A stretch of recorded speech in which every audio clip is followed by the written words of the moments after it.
নমস্কাৰ, নতুন এটা ব্লগলৈ আপোনালোক সকলোকে স্বাগতম জনাইছোঁ। এই ভিডিঅ'টো মই ঘৰতে কৰিছিলোঁ, মানে সেইদিনাখন আমাৰ ঘৰত আই সভা পাতিছিলে আৰু এয়া আইসকলে তেওঁলোকৰ কাম কৰি আছে। এয়া দেখিছে নহয়, প্ৰথমতে ভোগ বনাই ল'লে, তাৰপিছতে কেঁচা মিঠৈ যিহেতু খুওৱা হয় মানে আই সভাত, এয়া মিঠৈও বান্ধি ল'লে। তাৰপিছতে এয়া তেওঁলোকে নাম ল'লে।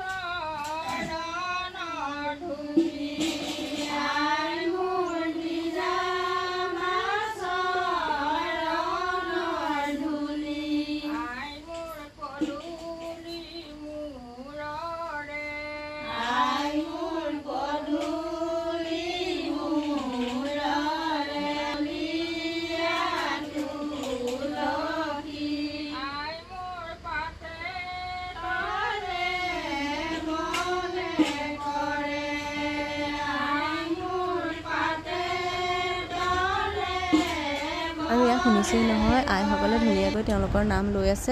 মাৰ মানে গাটো ভাল নাছিলে, সেইবাবে মায়ে মনতে ভাবিছিলে আই সভা এভাগ পাতিম বুলি। সেয়াত আজি ধুনীয়াকৈ এটা পবিত্ৰ দিনত আই সভা এভাগ পাতিলে আৰু খাই বৈ সকলোখিনি গোপিনী এয়া ঘৰা ঘৰি যাবলৈ ওলালে। আৰু ভিডিঅ'টো যদি চাই ভাল পালে তেতিয়াহ'লে লাইক এটা মাৰি দিব দেই।